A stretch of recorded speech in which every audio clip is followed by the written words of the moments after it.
If you're a home theater or a hi-fi tech enthusiast, you know what time of year it is. It is time for CEDIA. Right now in Denver, a whole bunch of people, a whole ton of companies in this space and in this hobby are making announcements, exhibiting all their latest, greatest, cool stuff.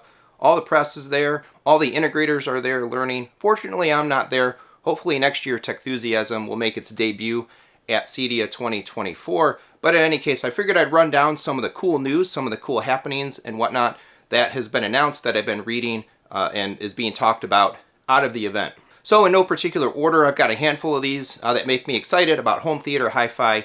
And there will be links down in the description to some of the articles that I was using to kind of learn what the companies are talking about, learn what the companies are showing. So check those all out as well for some of the original sources of the data.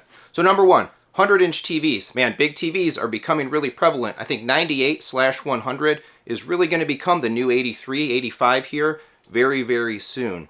So at the show specifically, LG talking about the 118-inch magnet display. We got Samsung talking about their 98. We got Hisense talking about their 100. We already know there's other models of this size either available already now for this model year or coming. We got Sony out there, TCL with the QM8. To me, I'm very excited about this. I very, very much look forward to the day of having a 98-inch TV hanging in the Techthusiasm living room. And I think it makes for a really compelling home theater experience to the point where, depending on your space, the sizes, what you're trying to install and essentially set up for a system, man, a 100-inch-ish TV might just fit the bill better than a projection system for a lot of reasons. You're going to get better HDR performance right out of the gate. You're going to get better black levels. And if you're sitting close enough in the right kind of space, that is a very, very impressive size. Almost to the point where if you're not going 120, 130 inches with a projection system and a screen, man, I would be looking very, very hard at these large scale televisions. And again, I hope to be there talking about them firsthand in my living room before long. We'll see. Second one, JVC. So of course we had the conjecture, was JVC going to announce new projectors, a follow-up to the NZ line, or instead were we going to get features, a new software revision, and so I kind of expected the software revision as well, and that's what we got. So they announced new firmware coming to all of the NZ models, including the NP5 as well. The NX is sadly end of life, so my NX7 isn't getting any new love. This new JVC firmware is slated, I believe, to come out in November before the end of the year. And we've got second generation frame adapt HDR with new evolution of the tone mapping algorithms, as well as some more customization options in the menus of the projector. Basically JVC stepping up the game. The automatic frame by frame tone mapping that they introduced all the way back into the NX projectors and has continued forward to get better and evolve. And again, with another update, another generation in the NZ models this year is absolutely fantastic. I think that's been one of the most groundbreaking, beneficial additions to the projector scene over these last few years.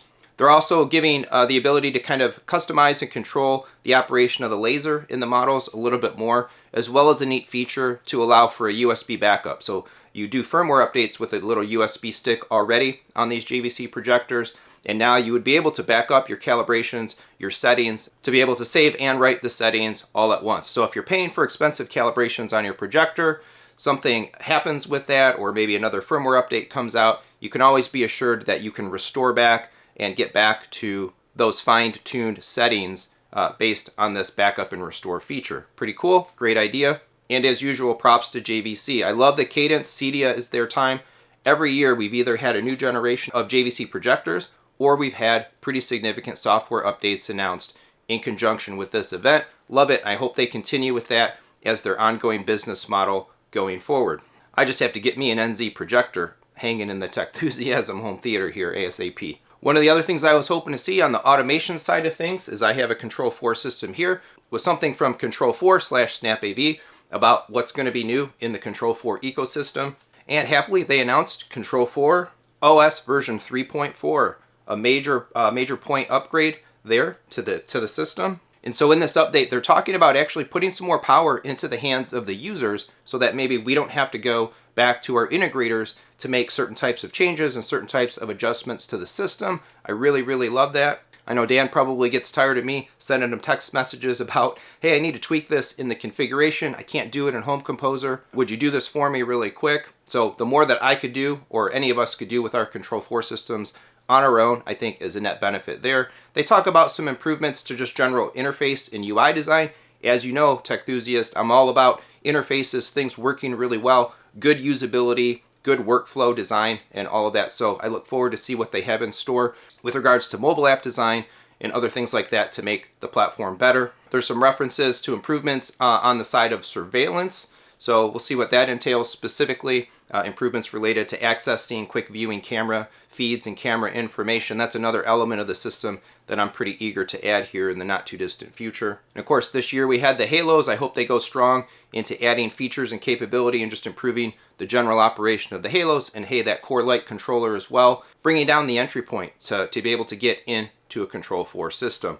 And of course, I'll be eager to update to OS 3.4, try out all the new stuff, and bring the content here on the channel all about it. Number 4, of course, I'm going to give props to Kaleidescape with those new Terra Prime servers. That was their big deal pre-announcement, actually, because we've been talking about it for a week or so already. The video is already up there on the channel. And I've actually had a chance to talk with Kaleidescape more about some of the technical details and whatnot of these Prime servers. So stay tuned to the channel for even more on that. And hopefully, who knows, maybe we'll end up with some kind of a Prime server here in the Tech Enthusiasm rack. But I'm happy with this. I'm happy with that announcement. Of course, they're winning all kinds of CEDIA awards. It's not just a size bump. We have a major spec bump. We have a major overhaul, a new generation essentially, new hardware platform, more memory, faster processing, faster networking, and options for either traditional spinning mechanical hard drive as well as the hot new solid state variants as well. I think this brings an interesting jumping forward point into the Kaleidescape system. We're powering up, getting ready for a next generation.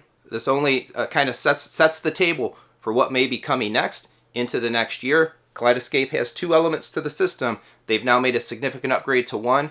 Very, very excited about what other upgrades may be coming to the other side of the platform in terms of the Strato players. And of course, stay tuned to the channel on that. I want to try to perhaps upgrade my general core networking of my system, get up to like 2G, 2.5G types of networking, and hopefully be able to really make the content, show the content, talk about the migration to faster home networking, what that means in general, and in terms of Kaleidescape in future content as well. And for the 5th one, I'll kind of just put out a little potpourri of things.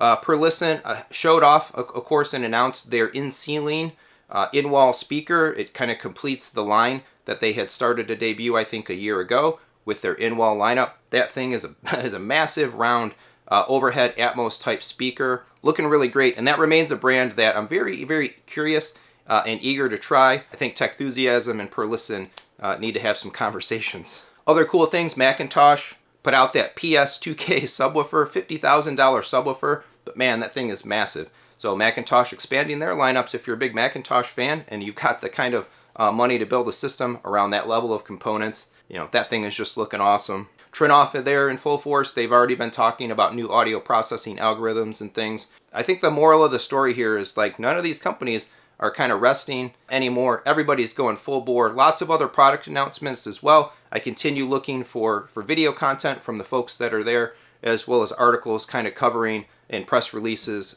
covering what other companies have to say. Of course, a slew of other product announcements are floating out there as well, but this is some of the stuff that I personally find very exciting. So sound off in the comments. What news, exciting announcements, press releases, and so on have you seen out of CEDIA 2023?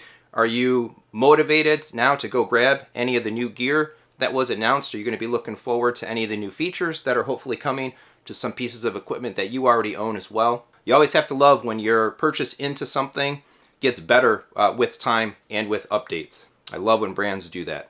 A lot of this existing equipment that's being improved and all of the new stuff will be available at Audio Advice. I recommend shopping there. There's links down in the description below. Or if you're working with them over the phone, hey, mention Tech Enthusiasm as a referral. If you're working with Ryan at SnapAV, let him know that Tech Enthusiasm sent you as well. And if you're looking for some other referrals or recommendations to other folks to build out your system, build out your home theater, I've got a ton of awesome friends in the space, in the business to share with you. Otherwise, those other channel support options are down there. Channel membership, super thanks, tips, shop with Amazon, and more. And of course, please do all that regular YouTube stuff, like, subscribe, hit the bell, share the video, and leave those comments. Let's talk about CEDIA 2023. This is the banner moment of the year for our hobby, and I think the next year of our hobby is looking pretty sweet. with the stuff that we're going to have available to us coming soon. Thanks so much for watching. Come on back for more home theater discussion and fun.